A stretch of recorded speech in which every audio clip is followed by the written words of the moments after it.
Mesdames, Messieurs, délégués des coordinations provinciales au bureau politique, chers compagnons d'envol, je salue et vous souhaite la bienvenue à ces assises du bureau politique national élargi, dont j'ai l'honneur et le grand plaisir de lancer les travaux ce jour.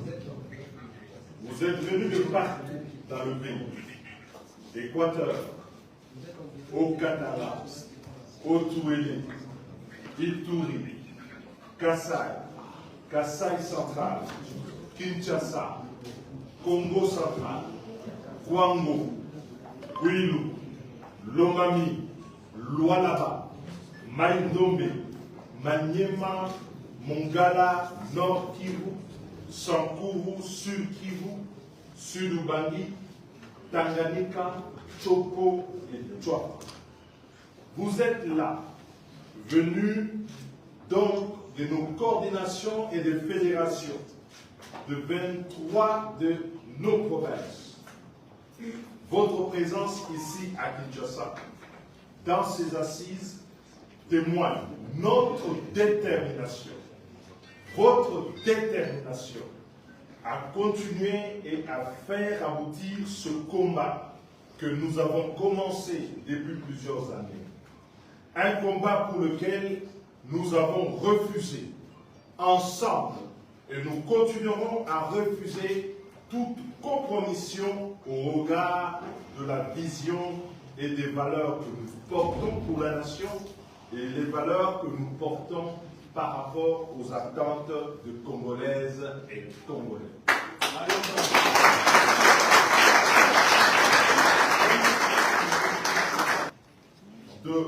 Du parti tout entier, la gratitude de notre parti en vol à l'endroit de la direction et du personnel du Centre catholique Nganda qui nous accueille pour la seconde fois dans ce paisible lieu d'échange, de travail ainsi que de réflexion.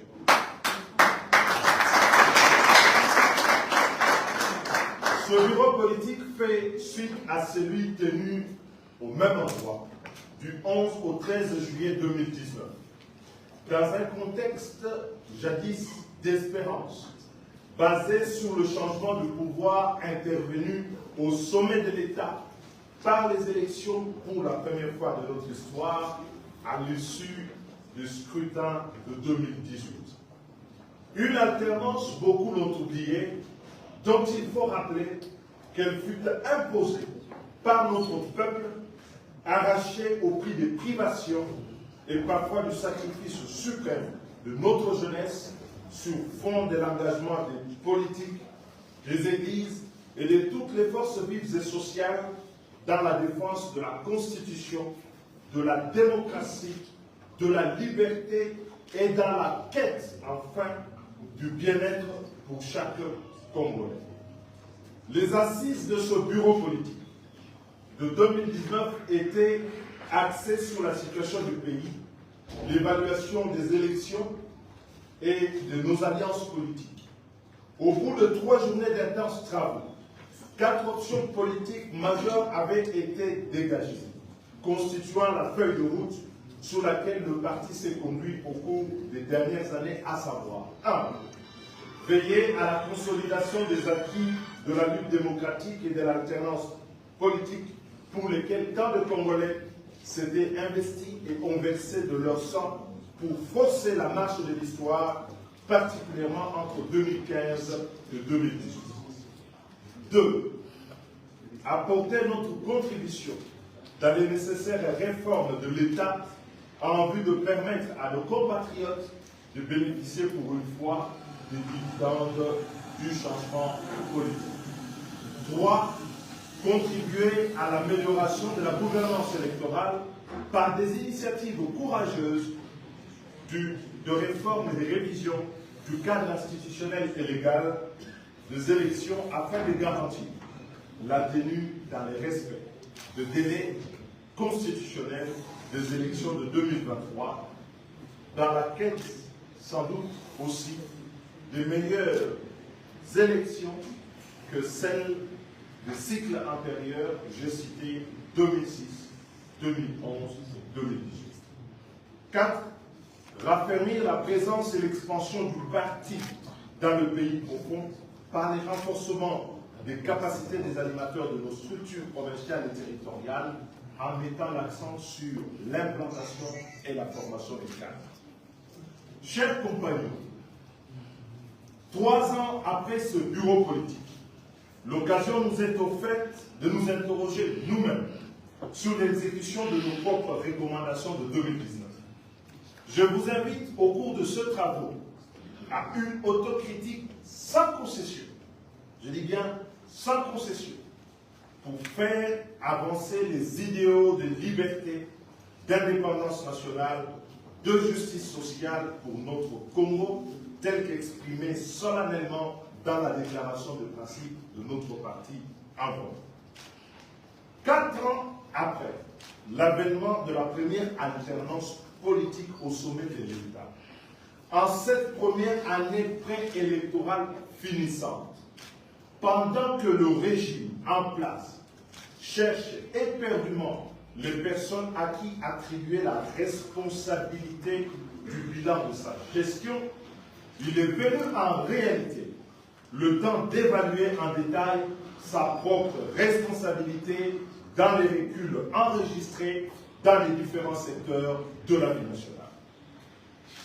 Chers compagnons, le contexte national dans lequel s'ouvre ce bureau politique est celui d'un affront à notre dignité de peuple libre, souverain et indépendant. D'une part,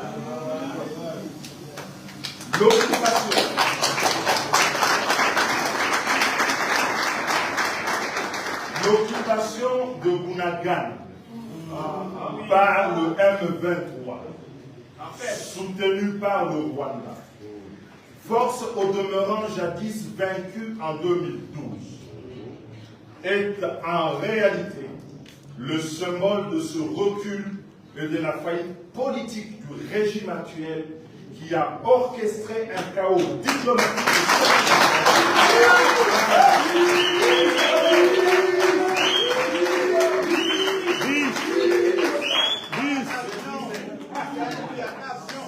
l'occupation de Bunagana par le M23, soutenu par le Rwanda, force au demeurant jadis vaincue en 2012, est en réalité le symbole de ce recul et de la faillite politique du régime actuel qui a orchestré un chaos diplomatique et sécuritaire à la région. C'est la vérité.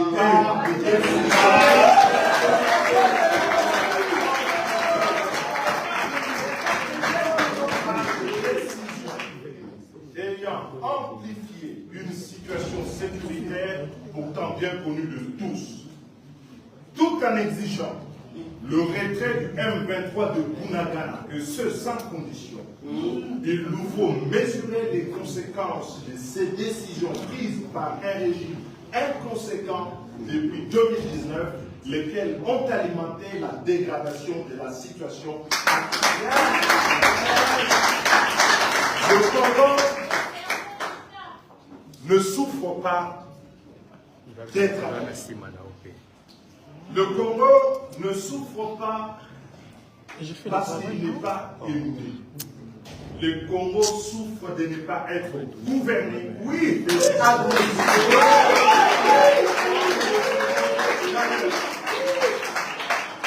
le demande d'ailleurs le conflit de Kwamut, qui compte déjà des centaines de morts dans la province de Maïdombe et qui prend de plus en plus de proportions inquiétantes.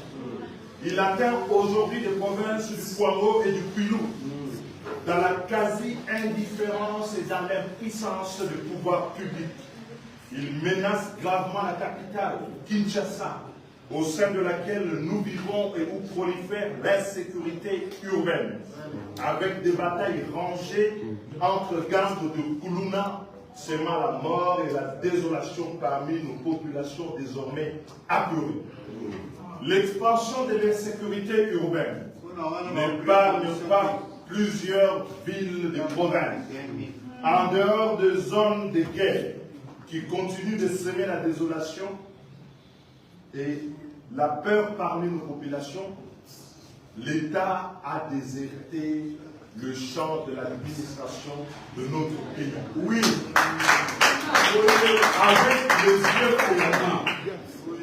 avec les yeux ouverts, on ne peut pas se mentir. Oui. Même si toutes nos villes sont placardées des affiches à la gloire du régime, on peut dire une chose et reconnaître la réalité, que ça ne va pas. Oui.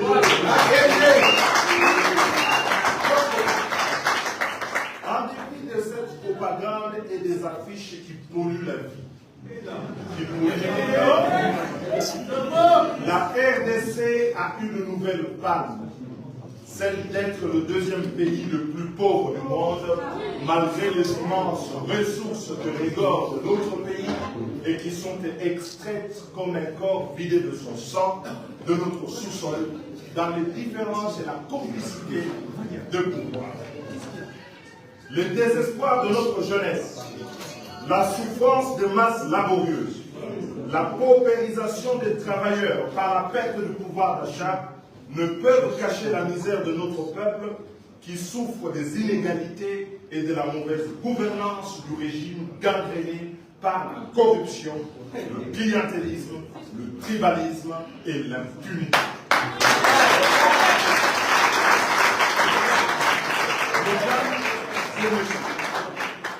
Notre mission en tant que parti politique et notre responsabilité pour le pays, en cette veille de l'année électorale, nous oblige avant tout de passer à peine fin la situation générale du pays en tenant compte de tous les rapports reçus et ce dont je vous remercie, de nos coordinations et des fédérations de notre parti. C'est pourquoi je vous convie, dans le cadre du panel du présent bureau politique, à vous pencher sur 6 points. 1. L'évaluation de la situation générale du pays sur tous les plans, politique, sécuritaire, économique et financier, et dont nous livrerons les conclusions à la clôture de ce bureau. 2. La préparation du 2e congrès ordinaire du parti, qui se tiendra après celui de notre en 2021 dans la ville de Kisangani, à la courbe du fleuve, là où le Congo vit. 3. La validation du cadre du projet politique et de notre programme pour les élections de 2023. 4. L'élaboration de la stratégie électorale pour 2023, parce que ceux qui en doutaient, la vol ne sera derrière personne.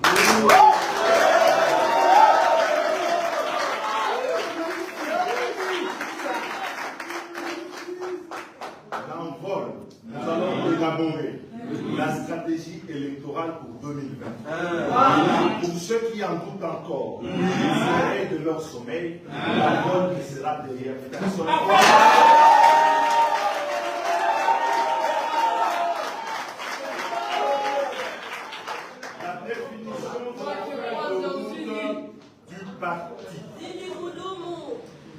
L'intérieur est venu à Kinshasa.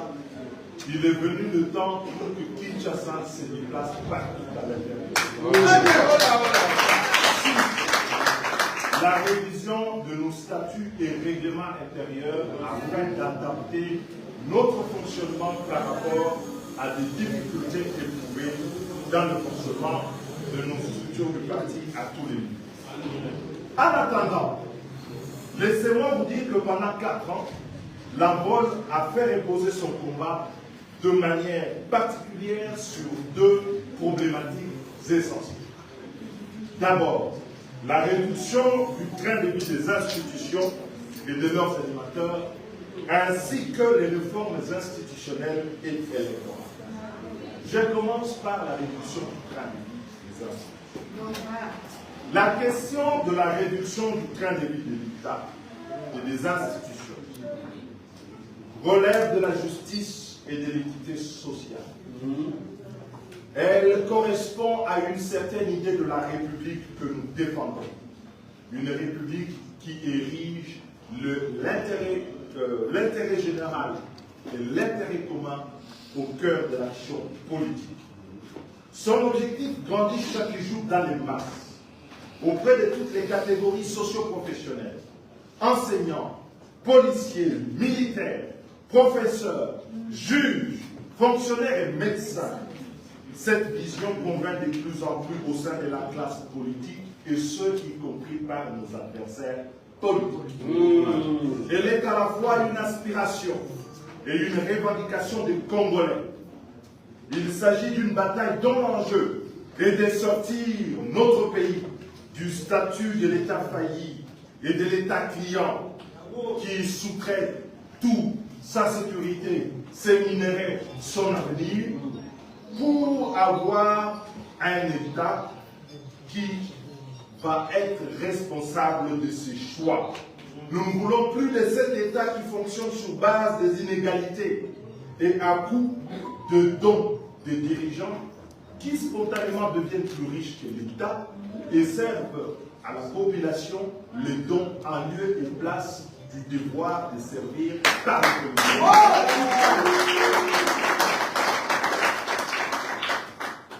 Nous voulons un État qui rompe avec ces pratiques qui sont une véritable pompe aspirante de la corruption institutionnelle. Il est question de poursuivre l'effort pour nous d'un État capable d'offrir aux Congolais un ensemble de politiques cohérentes, bien pensées et ordonnées en faveur de tous, sans aucune distinction de tribu ou d'appartenance politique ou religieuse. En se battant pour la démocratie, en donnant de leur vie, Thérèse Kapangala, Youssef Ndandou, Rossi ne se sont pas battus pour un régime de privilèges indus au profit de la minorité dirigeante, alimenté par le clientélisme, la corruption et la fraude, et la transformation du patrimoine national en patrimoine privé.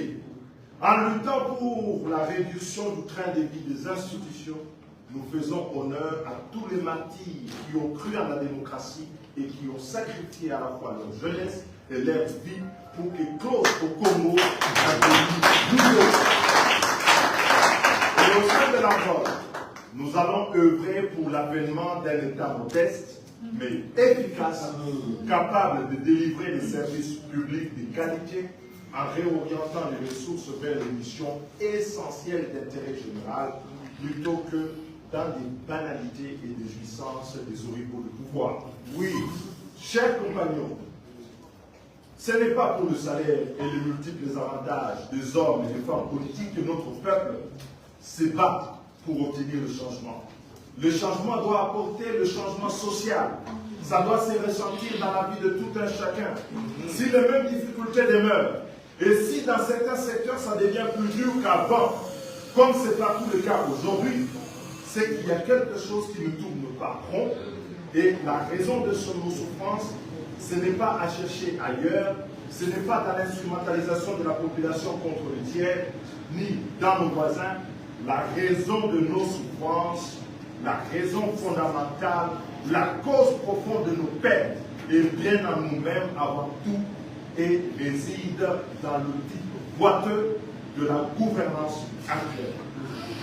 La souffrance des Congolais est en grande partie proportionnelle à ce que sont les décisions que prennent chaque jour nos dirigeants, inconscients des enjeux réels et des dangers qui pèsent sur nos destins collectifs, indolents à la misère de la population. L'État est devenu un État-restaurant, un distributeur automatique des privilèges et des avantages à des clientèles politiques, aux élus, aux dirigeants du secteur public. Comment comprendre que là où certains n'atteignent pas les 100 $ de rémunération, certaines catégories sur le trésor public se rémunèrent en plusieurs dizaines de milliers de dollars. La conception actuelle habituelle, répandue, celle selon laquelle l'argent public du Trésor, c'est l'argent des poches des dirigeants qui peuvent en disposer à leur guise sans rendre compte, comme ils le veulent, est une conception qu'il faut dépasser. Le développement dans cette conception est relégué au tiers en disant nous consommons l'argent intérieur comme l'argent de poche et le développement, ce sera l'affaire de nos partenaires. Cette conception irresponsable de l'État est la cause de nos malheurs et il faut définitivement en sortir. Pour y parvenir, le débat sur la réduction du train de vie de l'État, et c'est une invitation, qui est celui de la justice sociale et de la lutte contre les inégalités, doit sortir du cadre étroit de l'Assemblée nationale. Il doit se poursuivre dans l'espace public. Et croyez-moi, nous ne nous laisserons pas intimider.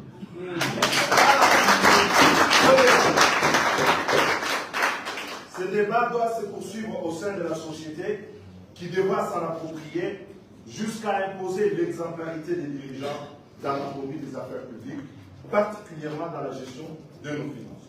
C'est pourquoi je vous appelle à faire de la réduction du train de vie de l'État une question centrale du débat citoyen, partout et à tous les niveaux. Elle concerne chaque Congolais, elle ne concerne pas que les élus, en commençant par toutes ces victimes directes des inégalités réduites au silence et qui sont parfois objets de musulmans quand ils vont réclamer leur pouvoir. Comment comprendre que dans une démocratie, les médecins soient brutalisés parce qu'ils font grève ou parce qu'ils manifestent pour leur droit? Comment comprendre que dans une démocratie, les professeurs, les infirmiers, les fonctionnaires, les enseignants qui reçoivent au quotidien des milliers de promesses non tenues soient privés du droit de pouvoir revendiquer ce que l'État et la société leur doivent? Mes chers compagnons et camarades d'envoi, concernant les réformes électorales, il y a d'abord lieu de relever, contrairement au discours ambiant, que les trois piliers de la transparence du processus électoral ont été totalement corrompus dans leurs principes par la nouvelle majorité du régime, j'ai cité l'Union sacrée. L'Union sacrée a perverti la composition de la CENI, a reconfiguré de manière spécieuse la composition de la Cour constitutionnelle, donc on se demande si c'est toujours une Cour constitutionnelle ou c'est l'arrière-cour d'un pouvoir, a anéanti l'ampleur de la réforme électorale. Les efforts fournis avec les collègues dans le cadre du G13 pour parvenir à des réformes électorales basées sur le consensus, afin d'offrir au pays un cadre légal garantissant la tenue dans les délais des élections de 2023 dans des conditions bien meilleures que celles de 2006, 2011 et 2018, ont été totalement concourus. Dès le début de cette législature, pourtant, en 2019, faisant suite à notre bureau politique précité de juillet 2019, en voie de notre parti s'était aussi investi dans la voie de la réforme et avait, au plan institutionnel, initié la pétition en vue de la révision de la Constitution que vous avez signée, ce dont je vous remercie, et fait signer à travers le pays et qui participait du même objectif. Votre initiative n'est pas morte. Elle gît pourtant dans les limbes du calendrier de l'Assemblée nationale, géré par un état de siège hasardeux, proclamé dans la précipitation, sans planification, dont les initiateurs peinent aujourd'hui à faire un bilan et à en sortir dignement. L'objectif est de crédibiliser les élections par l'introduction de la transparence du processus et la traçabilité des résultats électoraux a été sacrifié sur l'autel d'une stratégie de fraude et de manipulation à grande échelle. La raison est simple. Ils n'ont pas de bilan, ils savent qu'en 2023 ça sera difficile, et donc seule la fraude reste aujourd'hui leur exutoire. Les opposants démocrates d'hier. Le chantre de la transparence électorale d'hier. On vit d'appuyer le pouvoir pour se transformer aujourd'hui en bourreau de la démocratie. Oui, confiscateur aujourd'hui du droit de vote de nos concitoyens. Quelle tragédie et quelle trahison par rapport à la mémoire de nos martyrs. Comme hier, avant 2019, le cadre institutionnel produit par l'Union sacrée n'offre pas de garanties de transparence et de crédibilité des prochaines élections. Cette stratégie pourtant est expresse. Elle est menée pour nous dégoûter de la lutte pour le changement. Suivez-moi. Comme vous le savez, lorsque les dégoûtés quittent la table, ce sont les dégoûtants qui restent. Nous ne laisserons pas...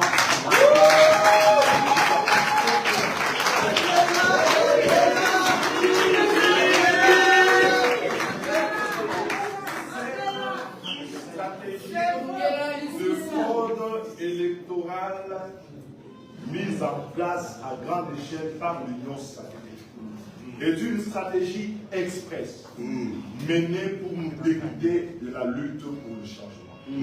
Mais suivez-moi bien, comme vous le savez, lorsque les dégoûtés quittent la table, ce sont les dégoûtants qui restent.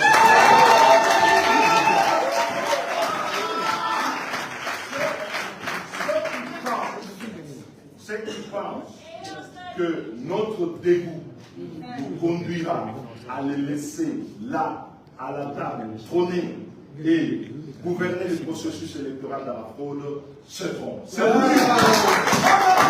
Les Congolais doivent être sensibilisés, mobilisés de partout pour empêcher l'exécution du plan de fraude et faire barrage à tout nouvel hold-up électoral. Ainsi, nous ne devons pas arrêter la campagne commencée de télémer la fraude électorale. Pour la possible, les travaux du bureau politique doivent aider à en définir les modalités et les cadres dans toutes nos coordinations désormais, dans toutes les provinces et les fédérations, afin que l'ampleur de cette lutte permette à notre peuple de recouvrer l'intégrité de son droit de vote. Je lance ainsi, dès maintenant, un vibrant appel à tous les démocrates, épris de la liberté, respectueux du droit de vote, ainsi qu'à tous les partisans de l'agenda citoyen défini par consensus au sein de la classe politique et de la société civile, à rejoindre ce combat de télémer la fraude électorale pour que nous puissions opposer à la fraude, aux faussaires, la vérité des urnes et l'intégrité du vote de Congolais dans le cadre des élections crédibles, démocratiques et apaisées. Le combat que nous menons pour la publication de résultats partiels à la criée à partir de chaque bureau de vote est un facteur important de lutte contre la fraude électorale par la traçabilité des résultats et la transparence de scrutin. La paix et la cohésion nationale post-électorale sont à ce prix. Aujourd'hui, pour ceux qui ne comptent pas, à 556 jours des élections, le gouvernement est dans une action qui aussi navigue entre la méthode Coué et la politique d'autruche en matière électorale.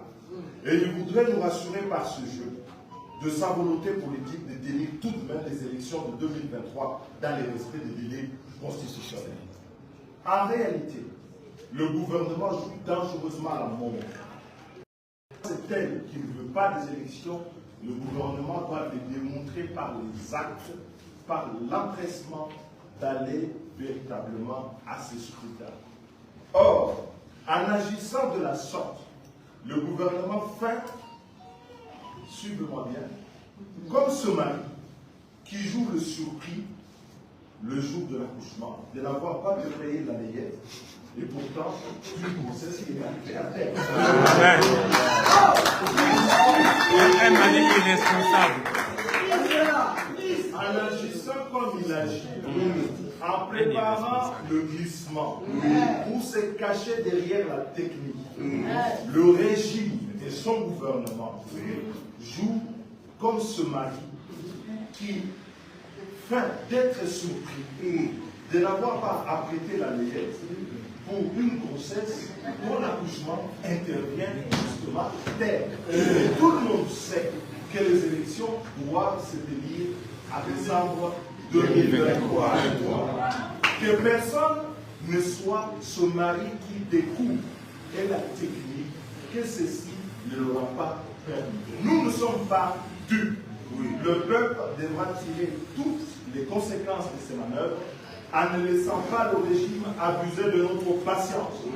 Il n'y aura donc pas un jour de glissement qui sera ou qui devra être toléré par rapport à la tenue des élections en 2023.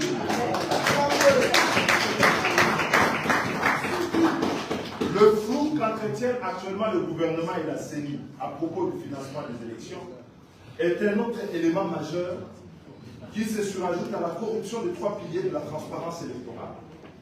Nul n'en connaît le budget à ce jour, ni le plan de financement, ni le déploiement logistique et ses contraintes. Ainsi d'ailleurs que nul ne connaît à ce jour le calendrier électoral dont on vous promet chaque jour la publication. Mais tout le monde nous dit, par la méthode Coué, les élections auront lieu dans le délai.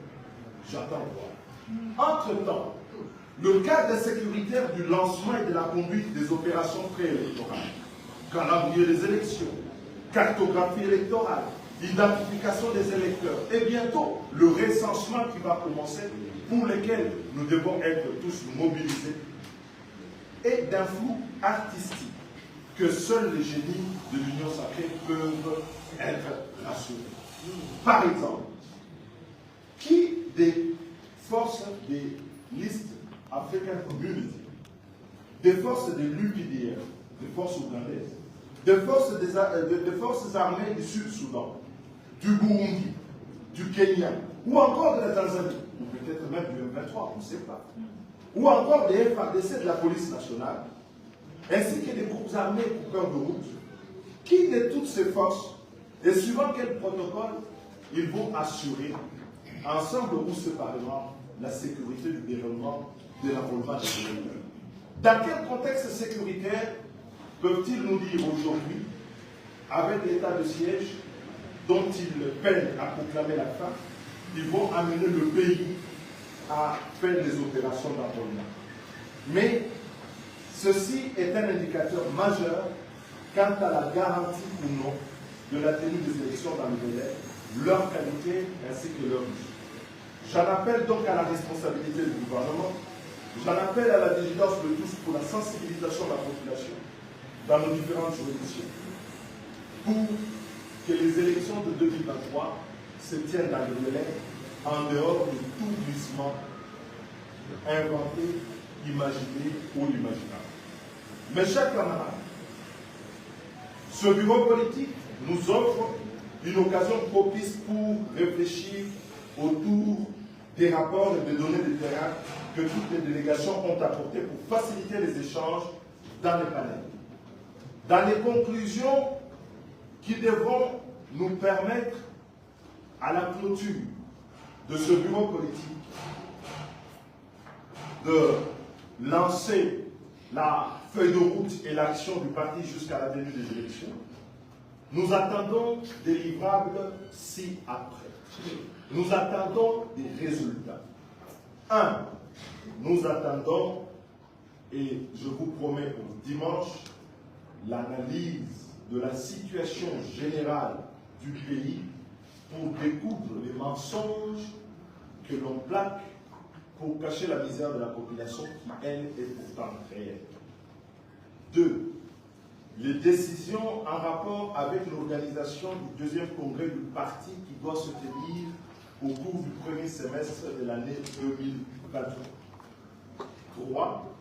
La présentation des lignes maîtresses du projet programme de la campagne 2023, parce que pour la campagne de 2023, il s'agira de rassembler les Congolais sur un projet, sur un programme parce que nous avons passé très souvent le temps à nous mettre d'accord sur les événements, sur les hommes, mais jamais sur ce que nous voulons faire, ce qui fait que tous les gouvernements ont tendance à échouer. Et donc, une concentration par rapport aux lignes maîtresses de ce programme. 3. La stratégie électorale du parti et des alliances pour les élections générales de 2023. Avec la ligne rouge telle que nous l'avons souligné, la VOL ne sera pas derrière une autre formation politique. 5. La feuille de route du parti jusqu'à la tenue du deuxième congrès. Parce qu'il faut préparer les congrès, il faut préparer les matières du congrès. Et donc il faut que le parti se déploie et intensifie son activité. 6. Le projet de révision des statuts et de notre règlement intérieur. Ce sera donc fort de tous ces éléments ensemble que nous pourrons annoncer la préparation de nos forces, mais aussi le travail de sensibilisation dans le pays pour aller présent aux élections de 2023 afin de convaincre le Congo, les Congolais sur la nécessité de la réforme nationale